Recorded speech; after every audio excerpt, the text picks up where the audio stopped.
नव्या की कहानियाँ, बच्चों की अपनी दुनिया।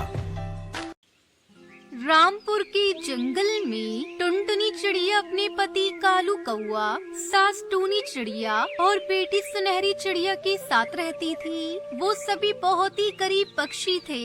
एक दिन की बात है। अरे आ गए आप, ये लीजिए पानी। आज आपको आने में देरी हो गई।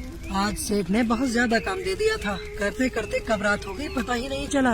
टुनटुनी जल्दी से खाना लगा दो, बहुत भूख लग रही है। मैंने आपसे सुबह ही तो कहा था कि घर में राशन के दाना भी नहीं है। आज आपकी पगार मिलने का दिन था, मुझे लगा पाते सामान लेकर आएंगे। टुनटुनी सेठ ने आज मेरी तनख्वाह नहीं दी। सेठ का काम आजकल ठीक नहीं चल रहा है, इसलिए इस महीने आने में समय लगेगा। कालू को क्या खिलाऊंगी? उन्होंने सुबह से कुछ भी नहीं खाया है, अब सब क्या खाएंगे? हाँ तुम परेशान मत हो, मैं कुछ करता हूँ। इतना बोलकर कालू कौआ अपने परिवार के लिए खाने का सामान लेने के लिए चला जाता है, लेकिन उसके पास सिर्फ 20 रुपए ही होते हैं, जिस वजह से वो 20 रुपए के 2 पराठे ले आता है। उन 2 पराठों को ही पूरा परिवार मिल बांट कर खाता है। कालू को एक सेठ के यहाँ लकड़ी काटने की मजदूरी करता था, जिस वजह से उसकी तनख्वाह बहुत कम होती थी और कम तनख्वाह होने की वजह से घर को चलाने में काफी परेशानी होती है। माँ, मैं कब से कह रही हूँ कि घर की छत ठीक करवा दो, कुछ दिनों में बरसात का मौसम शुरू हो जाएगा।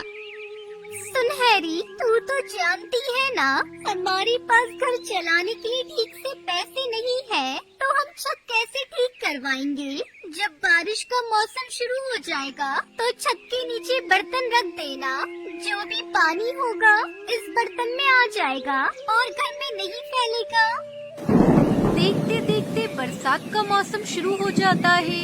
शुरू में तो कालू कोई के परिवार को कुछ ज्यादा परेशानी नहीं होती, लेकिन जैसे जैसे समय बीतता है बारिश तेज होने लगती है, जिससे सारे परिवार को काफी परेशानी का सामना करना पड़ता है। कालू जी, सुनहरी, जल्दी से सारे बर्तन रख दो, नहीं तो सारा पानी घर घर में फैल जाएगा। टुनटुनी बर्तन रखती है, लेकिन बारिश बहुत तेज हो रही है। पहले तो सिर्फ 1 या 2 जगह से बारिश का पानी घर के अंदर आ रहा था, लेकिन अब तो इतनी सारी जगह से पानी बाहर आ रहा है। इस तेज बारिश की वजह से देखो भोंसले की छत कितनी जगह से टूट गई है। कालू को इतना बोल ही रहा होता ही कि बारिश और तेज होने लगती है, जिससे उनकी पूरी की पूरी छत टूट जाती है और सारा पानी उनके घर में आ जाता है। हे भगवान, अब हम क्या करेंगे? सारा का सारा पानी घर में आ गया। हम सबको जल्द से जल्द किसी ऐसी जगह पर जाना होगा जहां हम इस तेज बारिश से बच पाएं। सारा परिवार तेज बारिश में भीगता हुआ किसी ऐसी जगह पर जाने के लिए निकल जाते हैं जहां बारिश के पानी से वो बच सके, लेकिन उन सभी को ऐसी कोई जगह भी नहीं मिलती, जिस वजह से उन्हें कई घंटों तक बारिश में भीगते उड़ना पड़ता है। बारिश में भीगने की वजह से कालू की बेटी सुनहरी की तबीयत खराब हो जाती है। माँ, सर में बहुत दर्द हो रहा है, मुझसे अब उड़ा भी नहीं जा रहा। कालू जी, सुनहरी का तो बदन तप रहा है, हमें जल्दी से किसी ऐसी जगह जाना होगा जहां बारिश के पानी से बच सके। वहाँ देखो, सामने बहुत बड़ा पेड़ है, उस पेड़ के नीचे जाकर खड़े हो जाते हैं, कम से कम बारिश से तो बच पाएंगे। सारा परिवार उस बड़े से पेड़ के नीचे जाकर खड़ा हो जाता है और बारिश के थमने का इंतजार करता है, लेकिन बारिश थमने का नाम ही नहीं ले रही थी और कई घंटों के बाद बारिश हल्की सी शांत होती है। माँ, 2 दिनों से कुछ भी नहीं खाया है, बहुत भूख लग रही है, कुछ खिला दो माँ। बेटा, इस बारिश में मैं तुम्हें क्या खिलाऊं? और खिलाने के लिए हमारे पास पैसे भी नहीं है। ये लो कालू, 10 रुपए, मेरे पास इतनी ही है। सामने चाय की दुकान है, वहाँ से जाकर सुनहरी के लिए कुछ खाने के लिए ले आ। कालू कौआ जल्दी से चाय की दुकान पर जाता है और ब्रेड का पैकेट खरीद कर ले आता है, लेकिन जैसे ही कालू कौआ पेड़ के पास आता है वैसे ही बारिश और तेज हो जाती है और तेज हवा चलने लगती है। हवा इतनी तेज होती है कि जिस वजह से सारा परिवार उस पेड़ को पकड़कर खड़ा हो जाता है। बारिश और हवा की वजह से कालू कौवे से ब्रेड का पैकेट पानी में गिर जाता है और पूरा ब्रेड पानी में डूब जाता है। सारा परिवार 2 दिन तक भूखा प्यासा उस पेड़ के नीचे ही रहते हैं। हे भगवान, आप ही कुछ करिए। 2 दिन तक लगातार बारिश में भीगने से और भूखे पेट रहने से मेरे परिवार की हालत खराब हो गई है। अब मेरे अंदर इतनी हिम्मत नहीं बची है। माँ, लगता है मैं नहीं बच पाऊंगी। मेरी हालत बहुत ज्यादा खराब हो रही है। नहीं मेरी बच्ची, ऐसा मत बोल, तुझे मेरी भी उम्र लग जाए। हाँ सुनहरी, ऐसा मत बोलो, सब कुछ ठीक हो जाएगा। लगता है ऊपर वाला हमारी कोई परीक्षा ले रहा है। लेकिन कब तक भगवान हमारी ऐसी परीक्षा लेता रहेगा? हमारा पूरा परिवार इस बारिश की वजह से बहुत ज्यादा परेशान हो रहा है। फिर तभी एक तेज आंधी आती है, जिसके चलते वो पेड़ जिसके सहारे से सारा परिवार 2 दिन से बारिश से बच रहा था, वो पेड़ टूट जाता है। फिर से सारा परिवार भयंकर बारिश में भीगने लगता है। सबके सब ऐसी जगह ढूंढने लगते हैं जिससे वो बारिश से बच सके, लेकिन कोई भी उन्हें ऐसी जगह नहीं मिलती। सारा परिवार बारिश में भीगता हुआ इधर से उधर भटक रहा होता है। तभी उन्हें एक खाली ट्रेन दिखाई देती है। हे भगवान, आपका बहुत बहुत धन्यवाद। हमें कुछ तो रहने की जगह मिल गई। चलो हम सभी उस ट्रेन में चलते हैं। वैसे भी वो ट्रेन खाली है। फिर सभी उस ट्रेन में चले जाते हैं और बारिश से बच जाते हैं। अब वो सभी मिलकर उस ट्रेन को अपने रहने का घर बना लेते हैं। वहीं कालू कौवे को लकड़ी काटने का काम भी मिल जाता है और फिर सभी खुशी खुशी रहने लगते हैं।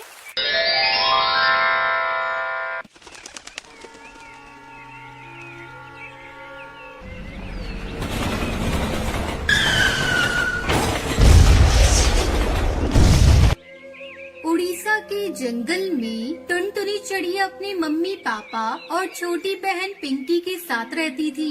गर्मी की छुट्टियां चल रही थी, इसलिए पूरा परिवार छुट्टियां मनाने जा रहा था। लेकिन एक हादसे ने दोनों बहनों को अनाथ बना दिया। अचानक से 3 ट्रेन एक दूसरे से टकरा जाती है, जिसमें कई मासूम पक्षियों की जान चली जाती है। दीदी, मम्मी पापा कहाँ हैं? दीदी, ये सब क्या हो गया? काश मैंने घूमने की जिद नहीं की होती। मम्मी पापा कहाँ हो? दोनों बहनें अपने मम्मी पापा को ढूंढ रही थी, पर उनका कोई अता पता नहीं था। पिंकी, ऐसा लगता है हमारे मम्मी पापा इस हादसे में मारे गए। तब तक आप लोग कमेंट पे बताएं 100 into 10 कितने होते हैं। ट्रेन की पटरियों पर चारों तरफ पक्षियों की लाशें पड़ी हुई थी और चारों तरफ चीख पुकार मची हुई थी। पिंकी, चल अब हम दोनों घर चलते हैं। यहाँ रहने का कोई फायदा नहीं। मैंने मम्मी पापा को कई जगह ढूंढा, लेकिन वो कहीं नहीं मिले।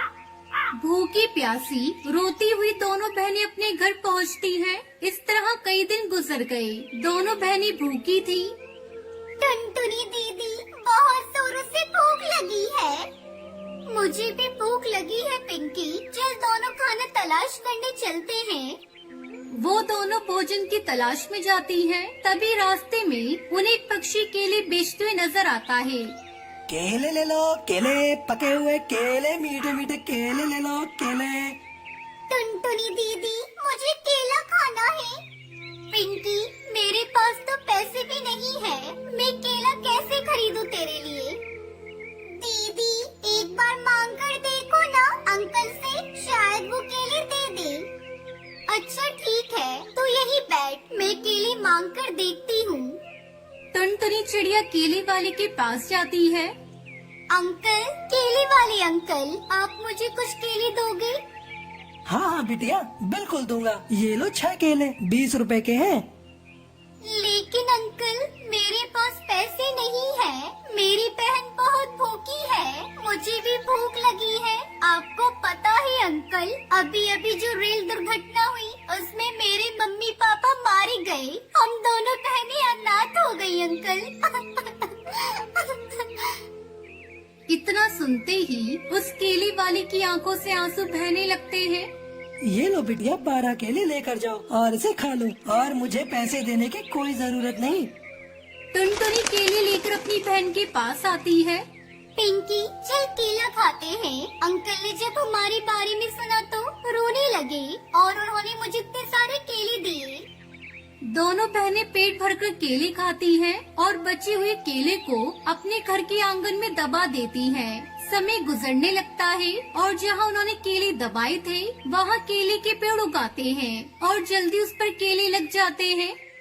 अरे वाह दीदी, देखो ना, केले के पेड़ पर कितने सारे केले लगे हैं। अब हम इनको बाजार में बेच देंगे और पैसे कमाएंगे। हाँ पिंकी, आज मम्मी पापा जिंदा होते तो बहुत खुश होते। ये कहकर दोनों बहनें पेड़ से सारे केले तोड़कर टोकरी में भर लेती हैं और उसे बाजार में बेचने के लिए जाती है। केले ले लो, केले, मीठे मीठे केले ले लो। टुनटुनी की आवाज सुनकर सारे पक्षी उससे केले खरीद लेते हैं। केले बेचकर दोनों बहनों के पास बहुत सारे पैसे हो जाते हैं। फिर दोनों बहनें केले की खेती करने लगती हैं और खुशी खुशी रहने लगती हैं। ये सब क्या हो गया जी? कुछ नहीं बचा, ना खेत बची ना घर। अब हम क्या करेंगे जी? पता नहीं टुनटुनी, हमारी किस्मत में क्या लिखा है। खेत में फसल का एक दाना नहीं बचा, घर में रखी सारी उपज और बीज भी बह गए। पता नहीं अब कैसे गुजारा होगा हमारा।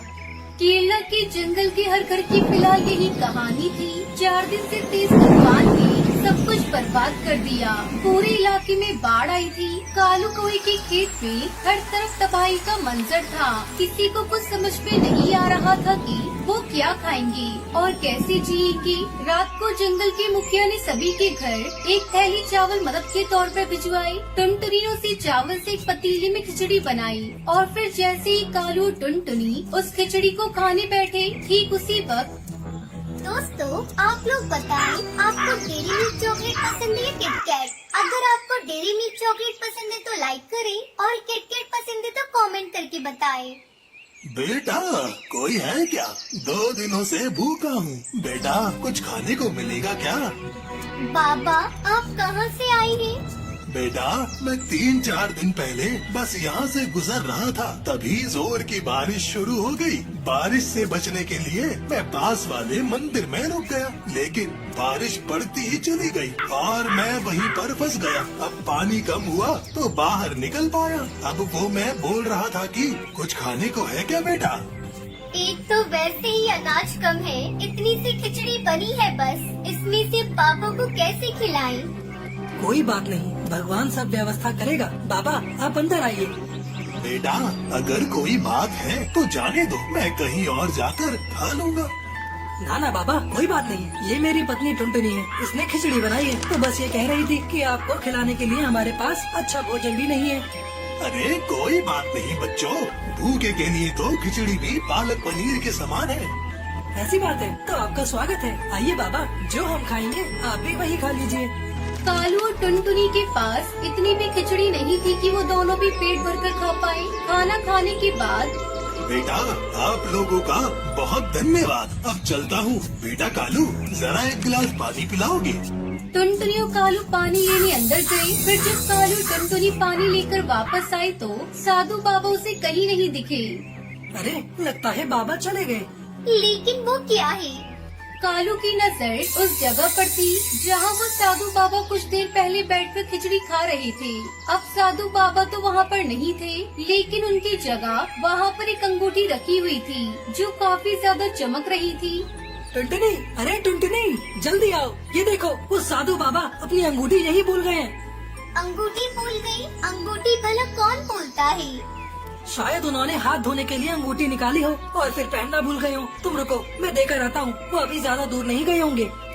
कालू ने साधु की तलाश में पूरा जंगल छान मारा, लेकिन उसे वो साधु बाबा कहीं नजर नहीं आए। उधर बाढ़ का पानी भी पूरी तरह से उतर गया था, लेकिन पूरे गांव के सामने चुनौती ये थी कि खेतों में क्या और कैसे उगाया जाए, क्योंकि पूरे गांव में किसी के भी पास न बीज थे और न ही उन्हें खरीदने के पैसे थे।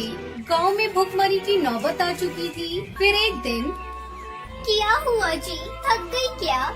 हाँ, पूरा दिन भटकता रहा, लेकिन पूरे जंगल में किसी के पास एक भी बीज नहीं बचा है। सब कुछ बाढ़ में बह गया और तुम्हारे खाने के लिए भी कुछ इंतजाम नहीं हो पाया है। आप मेरी फिक्र मत करो, मुझे भूख नहीं लगी। 2 दिन से कुछ नहीं खाया है तुमने और कहती हो कि भूख नहीं लगी है। हे भगवान, ये कैसे दिन देखने पड़ रहे हैं मुझे। मैं अपने पति को खिचड़ी तक बनाकर नहीं खिला सकती।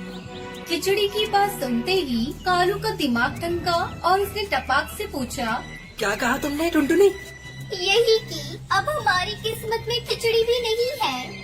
हाँ, मुझे भी याद आया। याद करो, उस दिन हमारे घर एक साधु बाबा आए थे और वो अपनी अंगूठी यहीं पर छोड़ गए थे। हो सकता है कि वो हालात देखकर जानबूझकर उसे यहाँ छोड़ गए हो। जल्दी करो, वो अंगूठी लेकर आओ, हम उसे बेचकर कुछ और दिन खाना खा सकते हैं। पर वो तो पापा की अमानत है ना। जो भी हो टुनटुनी, अपने जीते जी मैं तुम्हें भूखा नहीं देख सकता। कालू के कहने पर टुनटुनी अंगूठी को ले आई। जब उन्होंने ध्यान से देखा तो उस अंगूठी पर नख की जगह एक बीज लगा हुआ था। असल में वह जादुई फल का बीज था, जिसे कालू ने बड़े ध्यान से अंगूठी से अलग किया। पर कोई अपनी अंगूठी में नख की जगह फल का बीज क्यों लगाकर घूमेगा? यही तो सवाल है टुनटुनी। जरा सोचो, जब हमारे घर में कुछ खाने को नहीं था, तभी एक साधु हमारे पास आते हैं और ये बीज यहाँ छोड़कर चले जाते हैं। दोनों ने उस बीज को अपने घर के गमले में गाड़ दिया। टुनटुनी और कालू को लगा कि कुछ दिन बाद उस बीज में से किसी फल का पौधा निकल आएगा, जिनसे वो कुछ वक्त के बाद कुछ और बीज बना पाएंगे। और इसी सोच के साथ वो दोनों वहाँ से चले गए। उन्हें इस बात का बिल्कुल अंदाजा नहीं था कि उनके साथ क्या चमत्कार होने वाला था। अगले दिन जब कालू और टुनटुनी सोकर उठे तो ये देखकर चौंक गई कि जिस गमले में बस एक दिन पहले ही उन्होंने किसी फल का बीज बोया था, वहाँ अब एक मजबूत पौधा खड़ा था। सिर्फ इतना ही नहीं, उस पर कई सारे लाल लाल सभी तरह के फल भी उगाए थे। हे भगवान, ये कैसे संभव है? इतनी जल्दी फल आ गए। ये उन साधु बाबा का चमत्कार है जी। और मेरी बनाई खिचड़ी का फल, जो इतने सारे सभी तरह के फल के रूप में हमारे सामने है। कालू ने उस पौधे से निकले फलों से एक फल तोड़ा और उसमें से ढेर सारे बीज निकालकर अपने खेत में बो दिए। कई दिनों बाद दोनों पति पत्नी खुशी खुशी भागकर अपने खेत गए। वहाँ उन्होंने देखा कि पूरा का पूरा खेत कई तरह के फलों से भरा पड़ा था। इतने सारे फलों को देखकर दोनों खुशी से उछल पड़े। अब से हमारे जंगल में कोई भी पक्षी भूखा नहीं सोएगा। दोनों ने मिलकर फलों को तोड़ा और सारे जंगल के गरीबों में बांट दिए और फिर सभी खुशी खुशी रहने लगे। टुनटुनी ससुराल में बहुत से सपने सजाकर आई थी। सोचा था बंटी की नौकरी है, अच्छा घर है, जो तंगी मायके में देखी है वो ससुराल में नहीं मिलेगी। छोटा परिवार है, बंटी की 2 बहनें और माँ है, पिताजी थे नहीं, ससुराल में राज करूंगी। कुछ दिन बहुत अच्छे बीते, मगर एक दिन पता चला कि बंटी की नौकरी छूट गई। सारे सपने हवा हो गए। अब हम क्या करें बंटी, कहाँ से खर्चा चलेगा? अभी तुम्हारी 2 जवान बहनें भी कुंवारी हैं, उनकी भी शादी करनी पड़ेगी। कैसे होगा सब? क्या करूं टुनटुनी, कंपनी घाटे में चल रही थी इसलिए बंद हो गई। पर तुम चिंता मत करो, सब ठीक हो जाएगा। 2 साल बीत गए मगर बंटी को कहीं काम नहीं मिला। जो जमा पूंजी थी उससे एक बहन की शादी कर दी। कुछ दिनों बाद टुनटुनी को एक बेटी हुई। टुनटुनी की चिंता और ज्यादा बढ़ने लगी। बंटी, अब हमारी बेटी हो गई है, अपनी इच्छाएं तो मैं मार भी लूं, पर बच्चे की जरूरतें वो तो पूरी करनी ही पड़ेगी ना।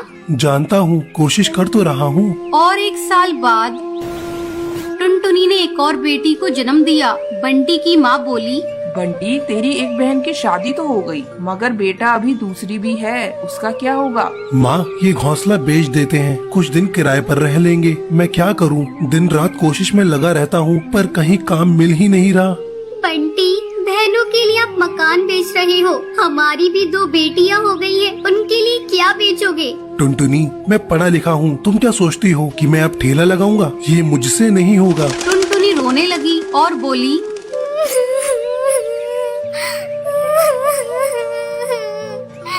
तो क्या मैं अपने बच्चों के लिए 10 रुपए के अनाज के लिए भी तरसती रहूं? दोनों बच्चियां दाने के लिए रोती रहती हैं। क्या पानी से उनका पेट भरती रहूं? जब तक कोई नौकरी नहीं मिलती तब तक तो कुछ कर ही सकते हो, या मुझे ही काम करना पड़ेगा? नहीं, हमारे घर की बहू बेटी बाहर काम नहीं करती, टुनटुनी बहुत दुखी रहने लगी। कुछ समय बाद घर बेचकर दूसरी बहन की शादी भी हो गई। अब तो रोज ही बंटी और टुनटुनी के बीच में लड़ाई रहने लगी। एक दिन बेरोजगारी से तंग आकर बंटी ने आत्महत्या कर ली। टुनटुनी के सारे सपने टूट गए।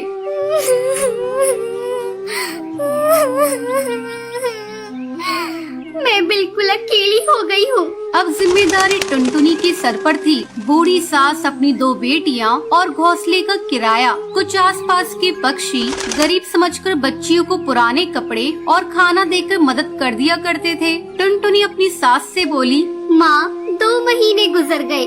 जो घर का पैसा बचा था वो सब खर्च हो गया। अब मुझे ही कोई काम करना पड़ेगा। जिस गरीबी में हमारे दिन कट रहे हैं, मैं नहीं चाहती कि मेरी बच्चियाँ भी गरीबी में दिन गुजारे। मगर तू करेगी क्या बहू? अपना कुछ काम करने के लिए पैसे भी तो चाहिए। कोई बात नहीं माँ, कोई तो मदद कर ही देगा। टुनटुनी ने सब रिश्तेदारों से मदद मांगी, पर किसी ने कोई मदद नहीं की। सब ये सोचते थे कि ये इतनी गरीब है, कहाँ से चुकाएगी। मायके से भी किसी तरह की कोई मदद नहीं मिली। टुनटुनी निराश हो गई और दुखी होकर रोने लगी।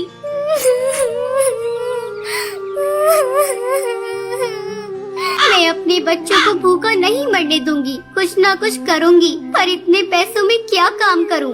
एक दिन उसे उसके ही जंगल का एक चिड़ा गोलू मिला। वो टुनटुनी की शादी से पहले टुनटुनी को बहुत पसंद करता था, लेकिन उससे कभी कुछ कह नहीं पाया था। अरे टुनटुनी, कैसी हो तुम? और यहाँ कैसे? और ये क्या हाल बना रखा है तुमने अपना? गोलू, मैं ठीक हूँ। यहाँ पास में ही मैं किराए पर रहती हूँ। मगर पति तो नौकरी करते थे, फिर किराए पर कैसे?